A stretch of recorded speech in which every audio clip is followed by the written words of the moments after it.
자, 다음 뉴스는요? 네, 오늘 노무현 전 대통령 8주기 추도식이 열립니다. 문재인 대통령이 참석하는 등 사상 최대 규모의 인파가 몰릴 것으로 예상됩니다. 하지만 8주기 추도식에 자유한국당이 대표급 인사는 보내지 않기로 최종 결정했다고 합니다. 부르지 않기로? 네, 그래서 박맹우 사무총장이 대신 가고요. 원내대표는 가지 않습니다. 이건 나쁜 결정이네요. 정치적으로. 뭐 예를 들어서 야유나 물세례를 뭐 이런 추도식은 하지 않겠지만 한다고 하더라도 지난번 김무성 전 대표가 간 것처럼 가서 자기 정치적 존재를 드러내는 게 이제 훨씬 나은데 예. 안 가기로 했다는 거죠. 추도식에. 네, 어느 대통령은 가고 어느 대통령은 안 가고 그런 게 형평의 문제가 있다라는 게 정우택 원내대표의 주장입니다. 제가 보기에는 자유당이 뭐랄까요? 정치적 좀 자신감을 상실한 것 같다. 그렇게 보여지고 이 추도식은 여러 가지로 의미가 깊은 것 같아요. 그러니까 평생의 친구였는데 한 사람 먼저 대통령을 하고 그리고 나서 그 죽음 때문에 또 한 번도 정치를 생각해 본 적 없는 사람이 결국 역경 끝에 대통령이 되고 사실 굉장히 영화적 소재거든요. 대단한 서사인데 여기 대해서 노무현 전 대통령이 생전에 문재인 대통령이 한 말이 있죠. 저희가 하나 준비해 봤습니다.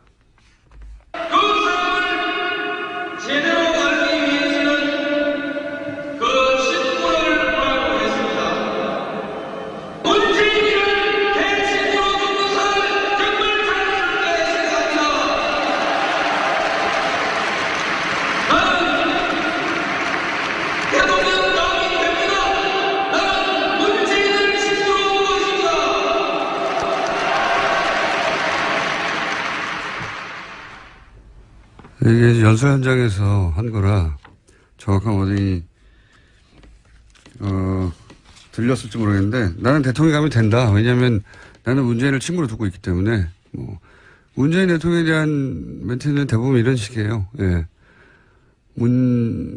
노무현의 친구 문재인이 아니라 문재인의 친구 노무현이다. 대통령이 된 후에도 그런 식으로 표현했었죠. 제가 보기에는 훗날 이거 두고두고 영화로 됩니다. 지금이야 그럴 수 없죠. 아마 10년, 20년 지나면 스토리가. 네. 그리고 이 노무현 전 대통령의 죽음을 바라보는 입장들 사이 간격이 아주 크죠. 네. 이게 진보 보수의 문제는 아니고 정치적으로 진보 진영에 속하는 분들 중에도 애도를 몇 년씩이나 하느냐 하는 분들도 있어요. 네. 그리고 뭐 대구 소위 TK에서도 노무현을 지지하지 않았었는데 그 죽음에 대해서 이제 굉장히 애달파는 분들도 있고 제가 보기에는 이건 감수성이 다른 겁니다. 이 죽음을 받아들이는 정치적인 문제가 아니라. 자, 2시에 합니까? 네, 오늘 오후 2시에 추도식이 열립니다. 다음 뉴스는요? 네, 박근혜 전 대통령의 첫 재판도 오늘 열립니다. 오늘 오전 10시 서울중앙지법 대심판정에서 열리는데요. 재판부가 법정 내 촬영을 허가하면서 최순실 씨와 나란히 피고인석에 선 박 전 대통령의 모습을 국민 모두 볼 수 있게 되었습니다. 마치 일부러 만들어도 이렇게 되기 힘든데. 그렇게 어떻게 5월 23일 그러게요. 오전 오후가 이렇습니다. 네. 오전에는 첫 공판이고 오후에는 추도식이네요. 예. 이 대심판정은 저도 국민참여 재판을 받아본 적이 있는 법정입니다. 갑자기 생각이 나서. 많은 인연이 있으시네요. 많은 사람이 들어갈 수 있어요. 당첨권을 받아서 들어갔다는 거죠, 지금? 예, 지금은 굉장히 관심이 높기 때문에요. 보고 싶다고 해서 바로 가서 볼 수는 없고 비표를 받아야 합니다. 미리 받았겠죠. 예, 그렇기 때문에 오늘은 즉석에서 가서 볼 수는 없습니다. 그리고 재판 진행 과정을 촬영할 수는 없을 거예요, 그죠? 네, 그건 재판장의 허락이 필요한 사항인데 예. 당장 실시간으로 중계를 보긴 힘들고요. 사진 정도 촬영이 재판 시작되기 전에 있기 때문에. 전에 예. 법정 이제 재판부에서 허용해서 예. 역사적인 재판이니 사진 촬영은 가능하다 정도. 그렇군요. 촬영은 안 되는 걸로 알고 있고 나중에 이제 이게 속기록이 있으니까 속기록을 요청하면 속기록을 받아볼 수 있어요. 네, 재판 조서가 남습니다. 네, 변호인단에서 요청을 받아볼 수 있거든요. 음성 녹취도 받아볼 수 있고, 근데 이제 기자들은 기사를 빨리 써야 되니까 아마 손으로 쓰겠죠. 네, 현장에서 노트북으로 받아치고 있습니다. 부정확해요. 많이 겪어봐서 아는데 한 말이 그대로 나가지 않는 경우도 많이 있습니다. 여하간 저녁 때가 되면 나오긴 나오겠습니다. 어떤 이야기가 왔는지. 근데 첫 공판이라 사실은 뭐 평이한 내용들이 아닐까. 네, 전체 혐의를 부인하는 기존 기조를 유지할 것으로 보입니다. 또 최순실 씨와 공범이라서 지금 같이 재판을 받고 있는데요. 이걸 분리해달라고 요청했거든요. 여기에 대한 재판부 판단도 나올 것으로 보입니다. 분리 요청했었는데 병합돼 있는 거죠, 이게 건이? 네, 여러 건이 병합되어 있고요. 네, 그래서 분리해달라고 요청한 것으로. 자, 다음 뉴스는요? 네, 자유한국당은 7월 3일 전당대회 열어서 새 지도부 뽑기로 했습니다. 정우택 원내대표는 불출마 선언했고요. 홍준표 전 지사의 출마가 유력한 상황입니다. 또 홍준표 전 지사는 자유한국당이 선거에서도 지고도 보너스 잔치 벌였다면서 SNS에 계속 관련된 내용 올리고 있습니다. 국민의당은 어제 의원총회 열었지만 비대위원장 선임하지 못했습니다. 오는 25일 다시 중앙위원회 열어서 비대위원장 결정하기로 했습니다. 바른정당은 다음 달 26일 새 대표 뽑습니다. 김세현, 김영우, 김용태, 이혜훈 의원 이런 분들이 꼽히고 있습니다. 홍준표 전 지사가 출마하면 아마 지금 같은 상황에서는 당선이 유력한데 문제는 이제 룰이겠죠, 룰. 대표를 어떻게 뽑느냐, 여론조사를 어느 정도 포함하느냐. 기존의 당원 당규대로 그대로 한다면 홍준표 전 지사가 제가 알기로는 절반이든가요, 여론조사 포함 정도가. 그럴 텐데 그 룰이 그대로 간다면 그럴 것 같고. 세력은 없는 분이라. 예. 네, 그래서 지금 계속 SNS에 정치적인 글을 계속 올리고 있습니다. 미국에 있지만요. 예. 결국은 홍준표 전 지사와 친박의 대결이 되겠네요. 예. 근데 친박도 지금 구심점을 잃은 상황이어서.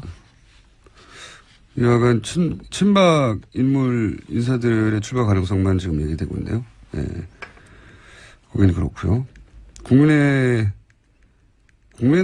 일부에서는 소위 이제 동교동계에서는 민주당과 합당해야 된다는 얘기가, 왜냐하면 바른정당과 합당해야 된다는 얘기가 나오자 거기에 대한 반발로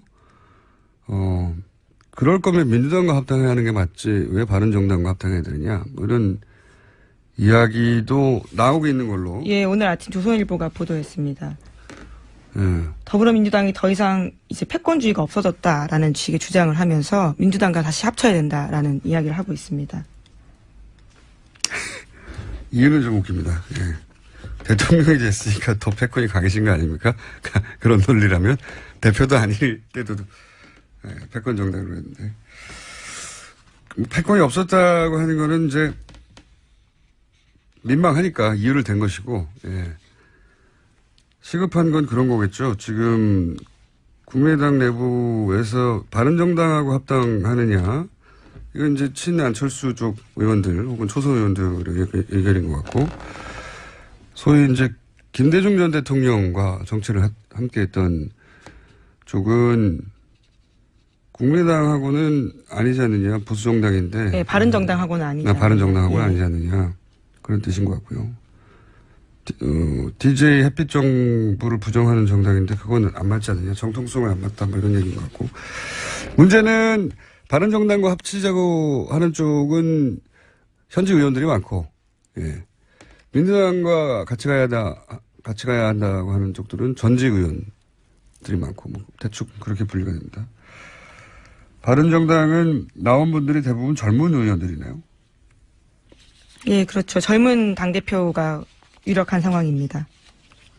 이런 후보들만 나온다면, 예, 굉장히 젊은 당대표가 선출될 수도 있겠습니다. 네, 원외 의원들도 꼽히고 있긴 합니다. 알겠습니다. 제목 한두 개 정도 읽을 수 있을 것 같은데. 네, 세월호 선체 수색 계속되고 있고요. 어제 구명조끼 입은 채 온전한 상태의 유해가 발견됐다고 합니다. 구명조끼를 아예 입은 온전한 유해가 처음으로 나온 거죠? 네, 그렇습니다. 이렇게 온전한, 누구인지는 모르겠지만. 네, DNA 감식이 필요하기 때문에요. 최대 한 달 정도 시간이 걸린다고 하는데 그것보다 빨리 나올 수도 있을 것으로 지금까지는 보입니다. 그보단 빨리빨리 예. 확인되어 가고 있는 중인데. 알겠습니다. 이 문제는 저희가 한번 따로 종합해서 중간 종합을 한번 해야 되겠네요. 예. 여기까지 하겠습니다. 지금까지 시사인의 김은지였습니다. 감사합니다.